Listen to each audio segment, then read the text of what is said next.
साथियों नमस्कार। DM India online YouTube channel में आपका हार्दिक स्वागत है।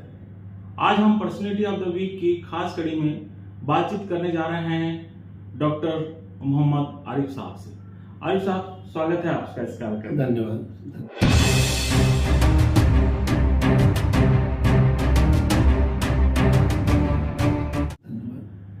साथियों, इससे पहले कि मैं इनसे आपकी मुलाकात कराऊं, बताना चाहूंगा कि डॉक्टर आरिफ साहब जो है वो चेयरमैन हैं centre for harmony and peace के और कन्वीनर हैं ऑल इंडिया सेक्युलर फोरम के, और संविधान को लेकर के, तमाम मुद्दों को लेकर के, डेमोक्रेसी को लेकर के ये अपनी बात को बहुत ही अच्छे से रखते हैं और इसके लिए वो काफ़ी समय से काम भी कर रहे हैं।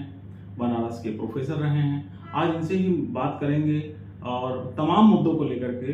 तो आरिफ साहब, मैं ये जानना चाहूँगा कि आप कहाँ के रहने वाले हैं और आपकी शुरुआती पढ़ाई लिखाई कहाँ पर हुई? देखिए, बेसिकली मैं तो सुल्तानपुर का रहने वाला हूँ, अवध का रहने वाला हूँ और शुरुआती पढ़ाई हमारी अवध में हुई, सुल्तानपुर में हुई और हाई स्कूल इंटर मैंने लगभग अपने गांव से किया और उसके बाद मैं बनारस हिंदू यूनिवर्सिटी उच्च अध्ययन के लिए चला आया। वहीं से पीजी किया है, एमए किया और वहीं बनारस में ही हमने अपना अध्यापन सब दोनों किया। तो बनारस में आप कितने साल रहे? मैं बनारस 1978 से आ गया। अच्छा। और 1978 के बाद अभी तक मैं बनारस में हूँ। और मेरा ख्याल है कि यूनिवर्सिटी में भी आपने हाँ, लंबे समय तक हमने वहाँ पर शोध किया, पढ़ाया लंबे समय तक जी। और डिपार्टमेंट कौन सा था? हम डिपार्टमेंट ऑफ हिस्ट्री में थे। अच्छा। इतिहास हम पढ़ाते थे। ठीक ठीक। तो इसीलिए मेरा ख्याल है कि जो आपका नज़रिया है देखने का, इतिहास को देखने के बाद में आप पास्ट को और जो फ्यूचर है और आपका वर्तमान है उससे आप तुलना बहुत अच्छे से कर सकते हैं। तो आरिफ साहब, मैं ये जानना चाह रहा हूँ कि आपने जो संविधान के ऊपर आज के कार्यक्रम में आपने बात रखी और जो पीस की बात आप रखते हैं, तो आखिर ऐसी क्या बात हो गई कि हम इस मुद्दे पर आपने बात रखा और इस मुद्दे पे आपने काम किया? इसका कोई कारण है क्या, कोई वजह हो तो बताइए। देखिए, संविधान ने मैं बार बार इस बात को कहता हूँ कि संविधान ने हमको प्रजा से नागरिक बनाया। वो अधिकार दिए जिस अधिकारों के लिए बरसों लोगों ने संघर्ष किया। तो एक बेहतर समाज बनाने में मानव को, मनुष्य को, समाज को ये बेहतर अवसर प्राप्त करने के लिए और जन्मना ऊंच नीच का जो भारत में सिद्धांत था उसको खत्म करने के लिए संविधान को जानना, पढ़ना और लोगों तक पहुंचाना बहुत जरूरी है। संविधान ने नागरिकों को बहुत अधिकार दिए। इसके पहले नागरिकों का जीवन और ख़ास तौर पर वंचित समुदायों का जीवन, आप अगर बहुत दूसरे शब्दों का इस्तेमाल करें तो मुझे लगता है नारकी जीवन व्यतीत करना पड़ता था। समाज में ऐसी विडंबनाएं थी, ऐसे हालात थे, ऐसे वो शासक और शोषक के बीच में ऐसा प्रभुत्व वर्ग उत्पन्न था कि गरीब आदमी को, वंचित समुदायों के लिए सम्मानजनक जीना बड़ा मुश्किल था।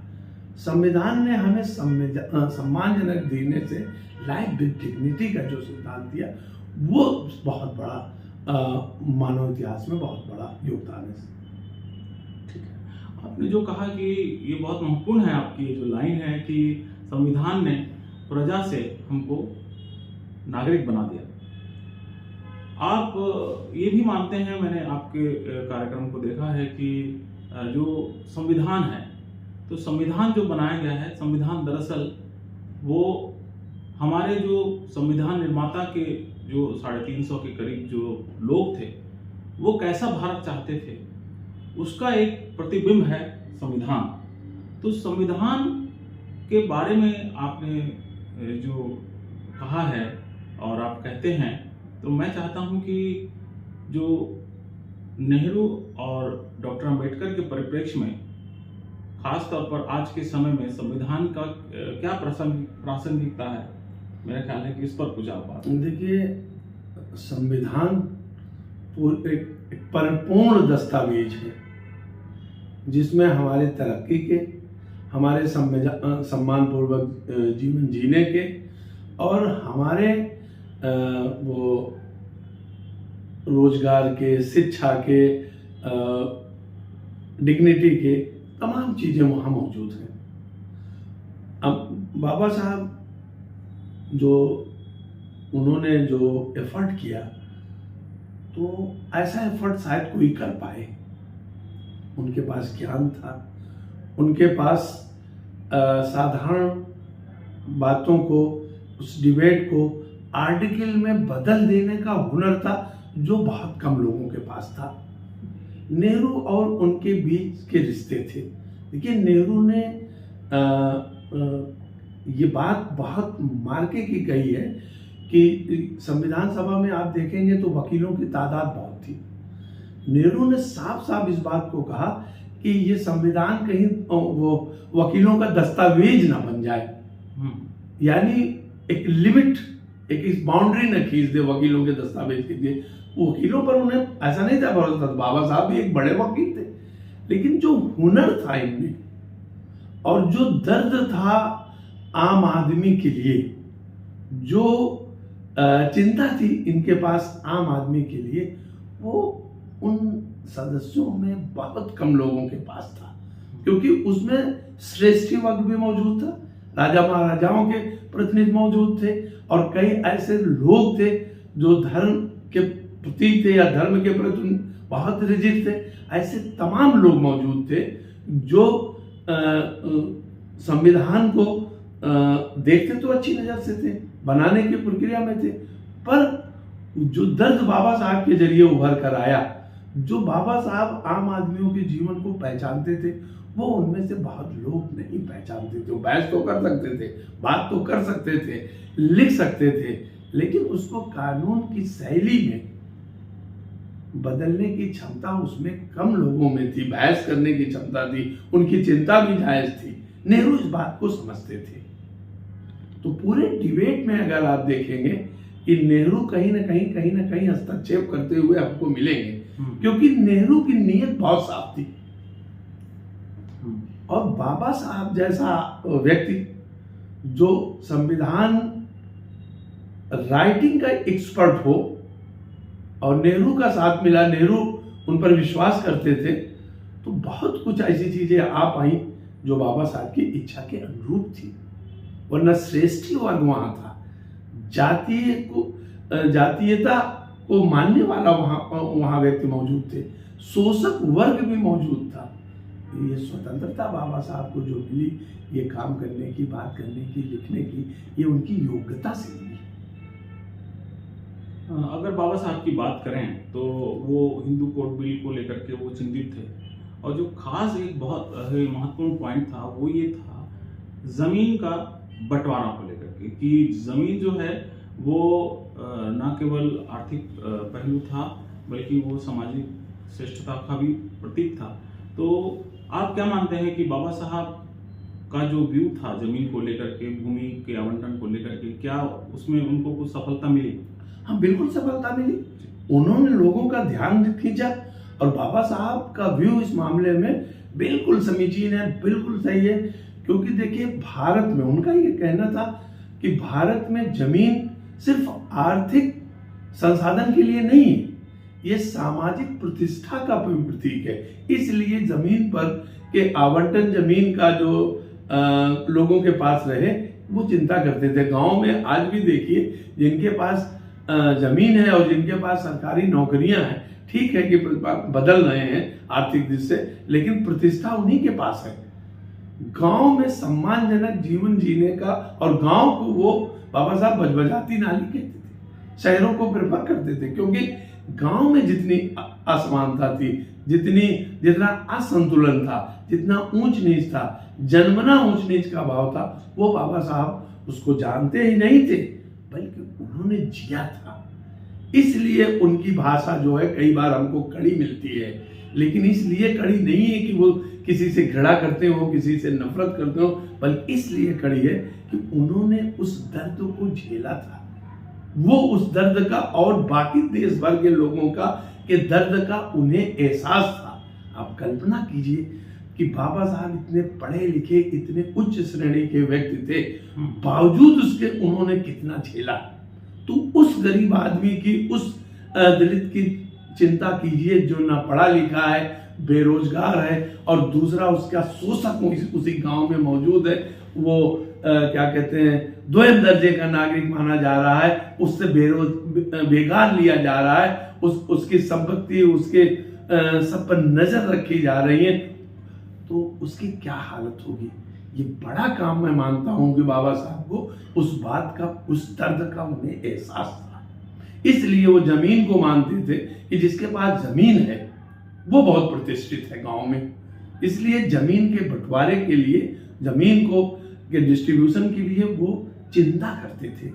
तो उसको किस तरह से इम्प्लीमेंट किया या कर पाए कि नहीं कर पाए, इसके बारे में थोड़ा सा बताइए। देखिए, मैंने आपको बार बार ये कहा कि देखिए उसके बाद में जमीन के बड़े बड़े मालिकान उस वक्त मौजूद थे, जमींदार, जागीरदार, इनके प्रतिनिधि भी मौजूद थे।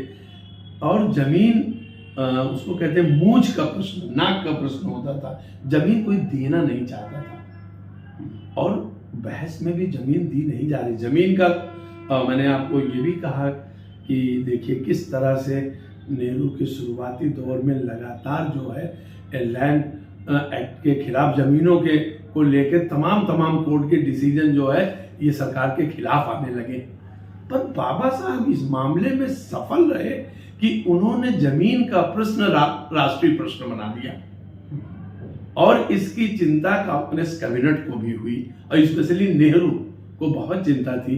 और इसीलिए जमीन को लेकर 6 महीने के अंदर ही, संविधान लागू होने के 6 महीने के अंदर ही जमीन को लेकर ही पहला अमेंडमेंट लैंड को लेकर आता है। तो वो जो लैंड को लेकर अमेंडमेंट आता है, तो मैं वहां पर बाबा साहब की पॉलिसीज का एक विस्तार देखता हूं कि उन्होंने जो सवाल उठा दिया, जो महत्वपूर्ण सवाल, उसका विस्तार देखता हूं। उसके बाद आप देखें, सीलिंग एक्ट आता है, जेडे एक्ट आता है, तमाम तरह के कानून बनते हैं। और आप कुछ समय अर्ली फेज में अगर आपने देखा होगा पुरानी सरकार के, तो अर्ली फेज में जमीनों का बंटवारा होता है, जमीन कुछ न कुछ बढ़ती है, पर बांटने वाले तो वही लोग हैं। सक्षम कानून बनाना स्टेट का काम था। तमाम स्टेट ने उस तरह के कानून नहीं बनाए, बावजूद इसके उन्हें बनाना था। फिर भी हम आगे कुछ बढ़े और लंबे समय तक जमीनों का कुछ बंटवारा होना शुरू हुआ। अब ये बात दूसरी है, मैं इसमें ये बात जरूर जोड़ता हूं कि ये बात दूसरी है कि वो जमीनें बेकार पड़ी हुई जमीनें, अनुत्पादक जमीनें, जो बहुत यूजलेस जमीनें, शुरू में ये जमीनें दी गई। जमीनें तो उत्पाद अच्छी जमीनें दी जानी चाहिए थी, लेकिन नहीं, क्योंकि उन जमीनों पर श्रेष्ठ वर्ग का कब्जा था और वो जमीन किसी हाल में छोड़ देना नहीं चाहता था। और जिन गरीब वंचित समुदायों के को जमीन दी जा रही थी, वो इतने ताकतवर उस वक्त नहीं थे कि वो विरोध में खड़े हो सके। तो अगर आप देखेंगे तो जमीनें तो उन्हें अलॉट हो गई, लेकिन लंबे समय के बाद, दसियों वर्ष के बाद, उन जमीनों पर उनका कहीं कब्जा हुआ, कहीं नहीं हुआ। तो ये काम तो स्टेट मिशनरी का था। बाबा साहब तो अपना काम कर गए, इनको राष्ट्रीय चिंता का विषय बना गए।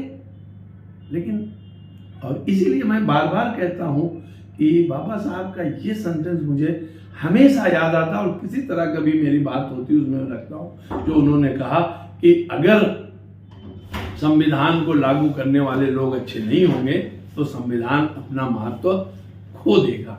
ये बाबा साहब की ये लाइन शायद तब जितनी रिलेवेंट थी, उससे ज्यादा आज इसकी रिलेवेंसी है। जी, तो जैसे अगर हम संविधान की बात करें तो संविधान के जो आखिरी जो अंतिम भाषण जो बाबा साहब ने दिया संविधान समापन का जो कार्यक्रम का, तो उसमें उन्होंने कहा है कि नायक पूजा के बारे में उन्होंने कहा कि नायक पूजा जो है वो देश के लिए कहीं ना कहीं खतरनाक हो सकता है, और देश को आगाह किया कि इस तरह की जो नायक पूजा है उससे वो बचे। तो इसके बारे में क्या राय है आपकी? देखिए, बाबा साहब बहुत दूरदर्शी थे, वो बहुत चीज़ों को समझते थे। उन्होंने ये जो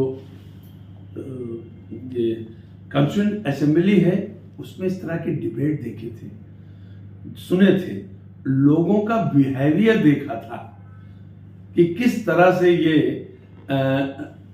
किस तरह के लोग हैं। इसीलिए जब ये बात आई कि किसी के नाम से शुरू किया जाए, वहां भी बाबा साहब का इस पर आपत्ति थी और उन्होंने इस बात को कहा था कि ये धीरे धीरे जो है ये उसको व्यक्ति पूजा या नायक पूजा की तरफ अगर हम बढ़ेंगे तो ये धीरे धीरे वो व्यक्ति पूजा जो है वो डिक्टेटरशिप में बदल जाएगी, पावर जो कॉन्स्टिट्यूशन की मंशा उसके खिलाफ हो जाएगी। इसलिए उन्होंने इससे आगाह किया था, इससे बताया था। दूसरी बात उन्होंने जो बहुत महत्वपूर्ण कही, उन्होंने ये कहा कि आज हमें राजनीतिक आजादी मिल गई। राजनीतिक आजादी का मतलब था कि एक व्यक्ति गरीब से लेकर ऊपर तक बैठे हुए व्यक्ति को राजनीति एक वोट का अधिकार हो गया। डेमोक्रेसी का एक बहुत महत्वपूर्ण चैप्टर हमने चुन लिया, लेकिन सामाजिक और आर्थिक आजादी पाना अभी बहुत दूर है।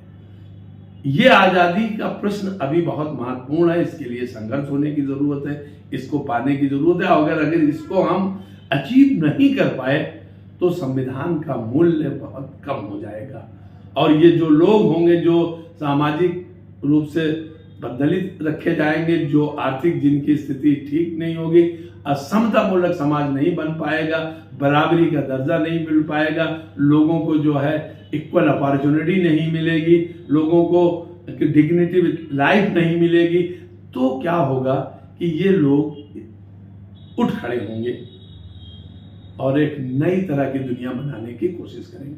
बाबा साहब इस बात को जानते थे। जिन खतरों की तरफ बाबा साहब ने इशारा किया, अगर आप आज की दुनिया, आज के भारत को देखें तो शायद आपको लगेगा कि बाबा साहब अपनी बात 2025 में बोल रहे हैं। ये कभी आपको नहीं लगेगा कि 1950 की बात कर रहे हैं, 1940 की बात कर रहे हैं, 1946 में। ऐसा लगेगा कि वो कल की बात जो है, कल ये बात कह रहे हैं। एकदम उसी तरह का परिदृश्य जो है बनता हुआ नजर आ रहा है। और मैं जाते जाते एक आपसे आखिरी क्वेश्चन लेना चाहूँगा कि आप चूंकि चेयरमैन हैं centre for harmony and peace की, तो ये संस्था किस प्रकार से काम करती है, और ये भी मैं पूछना चाहूँगा कि अगर कोई साथी इससे जुड़ना चाहे और काम करना चाहे तो वो किस तरह से जुड़ सकता है? देखिए, ये संस्था जो है मेल जोल, आपसी प्रेम मोहब्बत, धर्मवाद के लिए काम करती है। धर्मवाद और क्या कहते हैं जातिवाद के खिलाफ काम करती है। मानवीय मूल्यों की स्थापना के लिए काम करती है।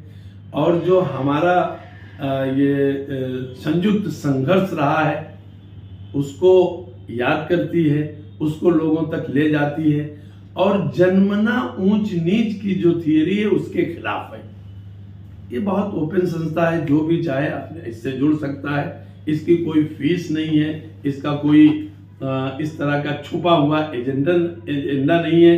ये इंसानियत बनी रहे, प्रेम बना रहे, धर्म के आधार पर, जात के आधार पर, नस्ल के आधार पर, लिंग के आधार पर, भाषा के आधार पर, पहनावा के आधार पर, क्षेत्र के आधार पर ये जो भेदभाव है ये बिल्कुल ना रहे और संवैधानिक मूल्यों की, संविधान में प्रदत्त हमें अधिकारों की वकालत होती रहे, उसको ज्यादा से ज्यादा लोगों तक पहुंचाया जाए। इसके लिए ये संस्था काम करती है। अभी जैसा कि आप देख रहे हैं, उसी प्रश्न को मैं आगे थोड़ा सा बढ़ाते हुए आपसे प्रश्न ले रहा हूँ कि जो वंचित वर्गों के ऊपर जिस प्रकार से हमले हो रहे हैं, आदिवासियों की बात करें या फिर आप दलितों की बात करें, दूसरे वंचित वर्गों की और माइनॉरिटीज की खासतौर पर बातचीत करें, तो हम कैसे इस देश का जो ताना बाना है, सामाजिक ताना बाना है, जो गुलदस्ता जिसमें हर प्रकार के फूल हैं, हम कैसे इसको इस गुलदस्ते को बनाए रखेंगे, कैसे प्रयास करें कि जो सामाजिक जो समता है जिसको और बढ़ना चाहिए था, उसको कैसे हम संभाल करके रखें, क्या करें कि ये जो संविधान का जो इच्छा है, उसका उद्देश्य है, उसकी पूर्ति हो सके। देखिए, हम पहले भी देख चुके हैं डिवाइड एंड रूल। ये जो राजनीतिक पार्टियां हैं, जी सत्ता और संसाधनों पर जो कब्जा करने की इनकी प्रवृत्ति है, वो तब तक पूरी नहीं होता, पूरी बिल्कुल नहीं होगी, रुक जाएंगे जब ये कमजोर वर्ग एक जगह खड़े होंगे। और कमजोर वर्ग एक जगह अगर खड़ा होता है तो उसकी तादाद बहुत होती, हम कहते हैं कि वो 75-80% के करीब आता है। और राजनीति में या ये हमारे लोकतंत्र में हमारे कॉन्स्टिट्यूशन ने वो पावर दिया है कि अगर ये इनके बीच के जो डिफरेंसेस हैं उसको जरा सा इग्नोर किया जाए। रिजिडिटी जो आजकल मैंने वहां भी कहा कि आजकल लोगों के अलग अलग लोग नायक हैं। नायकों की लड़ाई ने, नायकों की इस आइडेंटिटी की पॉलिटिक्स ने यहाँ भी ये वंचित समुदायों को भी बहुत प्रभावित किया है। अगर ये नायकों की ये लड़ाई को दरकिनार कर लें, यानी कि हम एक दूसरे के नायकों का सम्मान करें, ठीक है, कॉन्स्टिट्यूशन भी कहता है कि हमको आपसे असहमति हो सकती है, लेकिन हम सम्मान उनका करें और उसके साथ जो है एक प्लेटफॉर्म पर आने की कोशिश करें, और आ सकते हैं। मैं निराशावादी नहीं रहा, और इन वंचित समुदायों का वर्चस्व स्थापित हो सकता है। तो बहुत अच्छी आपने बात रखी संविधान को लेकर के और तमाम मुद्दों को लेकर के आपने खुल करके अपने विचार को रखा। इसके लिए डॉक्टर आरिफ साहब आपका बहुत बहुत धन्यवाद, शुक्रिया, समय निकाला हमारे साथ इस चैनल में बातचीत करने के लिए। और साथ ही शुक्रिया आपका भी कि आपने इस वीडियो को ध्यान से देखा। अगले हफ्ते हम फिर किसी खास पर्सनैलिटी को लेकर, पर्सनैलिटी ऑफ द वीक की खास कड़ी में आपके सामने फिर से रूबरू होंगे। तब तक के लिए बहुत बहुत धन्यवाद। नमस्कार। आपको भी नमस्कार।